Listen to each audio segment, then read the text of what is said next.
Hello everyone. आज हम discuss करेंगे एक ऐसे नेशनल सिक्योरिटी इवेंट के बारे में जो देश के स्ट्रैटेजिक डिफेंस प्रिपेयर्डनेस को दुनिया के सामने लेकर आ गया है। यस एवरीवन, जैसे आपने न्यूज़ में देखा होगा that India hits back after intercepting Pakistan strikes. तो हुआ क्या है? On the night of May 8th and 9th, Pakistan ने इंडिया के वेस्टर्न फ्रंट पर कोऑर्डिनेटेड ड्रोन और म्यूनिशन अटैक करा है। जैसे कि आप यहाँ देख सकते हैं ये इमेज, और ये अटैक इफेक्टिवली रिपल्स करा गया है इंडियन आर्मी की तरफ से, showcasing our robust air defence capability. ये डेवलपमेंट ऑपरेशन सिंदूर के कॉन्टेक्स्ट में भी देखा जा रहा है, जहां भारत ने पहले ही टेरर इंफ्रास्ट्रक्चर पर टारगेट करा गया है। इंडिया के एयर डिफेंस सिस्टम एक्शन में तब आए जिसके अंदर इंक्लूडेड है S-400 ट्रायम्फ, जो एक long range air defence system है रशिया से, और Akash surface to air missile system. ये एक प्योरली डिफेंसिव ऑपरेशन था जिसमें इंडिया ने कोई एस्केलेशन नहीं की, लेकिन हर अटैक के टाइमली और एक्यूरेट रिस्पॉन्स दिया। ये मूव पाकिस्तान की तरफ से हो सकता है as a response to operation Sindoor, but जैसे मैंने पहले ही कहा, इंडिया ने लिमिटेड लीगल और स्ट्रैटेजिक सेल्फ डिफेंस का मॉडल फॉलो करा है। अब आगे हम ये समझते हैं इंडियन एयर डिफेंस सिस्टम के बारे में। भारत का air defence network multi layered और टेक्नोलॉजी एनेबल्ड है। इंडियन एयरफोर्स के पास है integrated command and control system IACCS। ये एक नेशन वाइड सर्वेलेंस और रिस्पॉन्स नेटवर्क है। ये system radar, satellites, ground stations, firing units और मिसाइल बैटरीज को लिंक करता है ताकि कोई भी एरियल थ्रेट डिटेक्ट करने के तुरंत बाद न्यूट्रलाइज किया जा सकता है।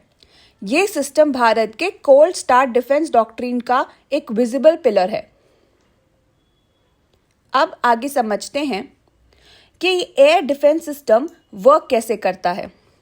सबसे पहला स्टेप होता है डिटेक्ट करना, जो बेसिकली डायरेक्शन देता है। जैसे आप यहाँ देख सकते हैं, ये है radar station.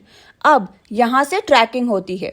Radar electromagnetic radio waves भेजता है, जैसे कि यहाँ पर आप देख सकते हैं, ये इसमें यहाँ से वेव्स भेजी जाती हैं, जो एनिमी एयरक्राफ्ट या मिसाइल के टकरार वापस आने से पता चल जाता है कि यहाँ पर कुछ है। जैसे आप यहाँ देख रहे हैं, ट्रैक कर रहा है। इधर अगर कोई भी किसी भी टाइप का अगर मिसाइल अगर दिख रही है तो यहाँ पर ये चीज हमें पता चल जाएगी।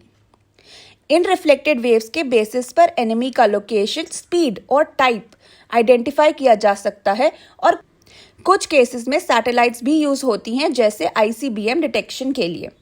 अगला आता है ट्रैकिंग। तो जैसे ही यहाँ से एनिमी मिसाइल लॉन्च करी गई, ट्रैक हो गया कि ये हमारे एनिमी मिसाइल है, और यहाँ इम्पैक्ट पॉइंट हो सकता है, जो ये गाड़ी है इसके ऊपर आ सकता है। तो जब डिटेक्ट हो जाता है, कंटिन्यूअस ट्रैकिंग ज़रूरी है, स्पेशली जब मल्टीपल थ्रेट्स हो। तो ये डिटेक्ट करता रहेगा कि कहाँ तक वो जा सकता है। रडार के साथ साथ इंफ्रारेड कैमरास और लेजर रेंज फाइंडर्स का यूज होता है एक्यूरेट ट्रैकिंग के लिए। High precision tracking ensures enemy को न्यूट्रलाइज करते वक्त फॉल्स टारगेट अवॉइड किए जा सकते हैं। अब आता है इंटरसेप्शन। अब कंफर्म जब हो चुका है कि थ्रेट है, तो यहाँ से हमारा मिसाइल लॉन्चर, जैसे कि आपको यहाँ दिख रहा है, उसकी रेंज क्या है, उसकी स्पीड क्या है, सब कुछ इंटरसेप्ट हो गया है। तो जो मिसाइल है, जैसे आप यहाँ देख सकते हैं, वो यहाँ से छोड़ी जाएगी इधर की तरफ, और यहाँ जाकर जो ये वाला पॉइंट है जहाँ पे प्रेडिक्ट करेंगे कि यहाँ पर ये दोनों आके टकराएंगी, यहाँ पर आके उसको डिस्ट्रॉय कर दिया जाएगा। C3 system command, control, communication, तीनों एस्पेक्ट्स डिटेक्शन, ट्रैकिंग, इंटरसेप्शन तभी इफेक्टिव होते हैं जब एक इंटीग्रेटेड डिसीजन मेकिंग नेटवर्क हो। IAF के integrated air command and control IACCS इस एंटायर प्रोसेस को रियल टाइम में मैनेज करता है। अब हम आगे ये समझते हैं जो हमारे वाइड रेंज ऑफ वेपन्स हैं वो कैसे न्यूट्रलाइज करते हैं एरियल थ्रेट को। सबसे पहला आता है इंटरसेप्टर। जैसे मैंने आपको बताया, वो मिसाइल्स जो यूज होती हैं। इंटरसेप्टर जैसे MiG-21, Rafale, Sukhoi Su-30 Tejas air to air missiles से एनिमी एयरक्राफ्ट को एयर स्पेस में ही डिस्ट्रॉय करते हैं। इन जेट्स को इमरजेंसी में तुरंत स्क्रैम्बल किया जाता है। स्क्रैम्बल मतलब उसी टाइम उनको लॉन्च कर दिया जाता है। सरफेस टू एयर मिसाइल्स, आकाश, जैसे अभी यूज हुआ है आकाश और S-400 यूज हुए हैं। SAM जो सरफेस टू एयर मिसाइल्स होती हैं वो ग्राउंड से लॉन्च होके एनिमी फाइटर्स, ड्रोन्स और मिसाइल्स को टारगेट करती हैं। S-400 जो होती है वो long range up to 400 kilometres, Akash medium range, indigenous है, इंडिया ने ही बनाया है, इसका मतलब DRDO का है। बैरक-8 जो एक medium to long range missile है। शॉर्ट रेंज मैनपैड्स भी ड्रोन के लिए इफेक्टिव होते हैं। फिर आता है एंटी एयरक्राफ्ट आर्टिलरी AAA। ये लो फ्लाइंग थ्रेट्स के लिए लास्ट लेयर डिफेंस है। एक्सप्लोडिंग शेल्स यूज करते हैं जो एरिया को डैमेज करता है। इसमें high rate gun fire explosive shells use होते हैं। फिर आता है electronic warfare. Electronic warfare system enemy radars और मिसाइल्स को जैम करके थ्रेट्स को मिसलीड करते हैं। रडार स्पूफिंग और सिग्नल डिसरप्शन से नॉन काइनेटिक न्यूट्रलाइजेशन इनसे होता है। फिर आता है seed, suppression of enemy air defences. Seed operations enemy air defence को डिसेबल करने के लिए मिसाइल्स और ड्रोन और EW का यूज करते हैं। ऑपरेशन सिंदूर में भी Pakistan air defence site neutralise की गई थी। ये भी सुपेरियोरिटी एस्टैब्लिश करने का एक हिस्सा था। अब इंडिया की जो कमिटमेंट है towards peace with strength, India ने हमेशा सेल्फ डिफेंस का यूज करा है, तभी उन्होंने इफेक्टिवली न्यूट्रलाइज करा है पाकिस्तान के एयर सिस्टम को। ये इंसिडेंट शो करता है कि इंडिया की डिफेंस प्रिपेयरनेस सिर्फ ऑफेंसिव ऑपरेशन तक लिमिटेड नहीं है। It reflects 360 degree security posture, जिसमें बॉर्डर से लेकर साइबर स्पेस तक हर डोमेन में एक्टिव सर्वेलेंस और रिस्पॉन्स सिस्टम डिप्लॉयड है।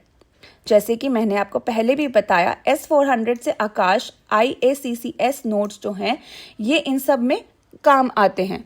भारत किसी भी थ्रेट को अंडर एस्टिमेट नहीं करता, लेकिन रिस्पॉन्स मेजर्ड, लीगल और प्रोपोर्शनेट होता है, aligned with the UN charter's article 51 right to self defence. जैसे मैंने आपको पहले भी बताया, इंडिया ने सिर्फ सेल्फ डिफेंस के लिए ही ये सब यूज करा है, ना कि एनिमी टारगेट को डिस्ट्रॉय करने के लिए। Guys, registration link for Asha batch by UPSC by Pratik Saurabh आपको डिस्क्रिप्शन बॉक्स में मिल जाएगा। It is the most affordable and exam oriented initiative across India. Total lectures will be 100+ live videos. PDFs will be provided based on every class. Exclusive end-to-end classes in polity, history, economy. आपको सब मिल जाएगा description box में। Please guys, registration link for Asha batch ज़रूर check करिएगा। ऐसे aerial threats में civilian areas भी vulnerable होते हैं। जैसे आपने न्यूज़ में देखा कि चंडीगढ़ में अभी एयर सायरन्स यूज़ करे गए हैं। इसीलिए इंडियन एयरफोर्स और आर्मी ने पब्लिक कोऑर्डिनेशन ड्रिल्स भी इनिशिएट किए हैं अक्रॉस पंजाब, राजस्थान और JNK बॉर्डर्स।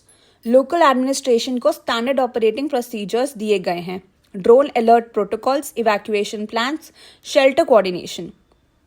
ये बताना है कि भारत का डिफेंस मॉडल सिर्फ मिलिट्री ड्रिवन नहीं बल्कि कम्युनिटी इंटीग्रेटेड भी है।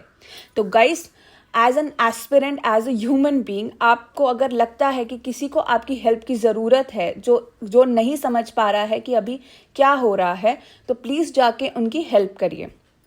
और लास्ट में, please tell us in the comment section what type of missile is Agni. Guys, comment section में ज़रूर बताइए और ये वीडियो को लाइक, शेयर और सब्सक्राइब ज़रूर करिए। अगर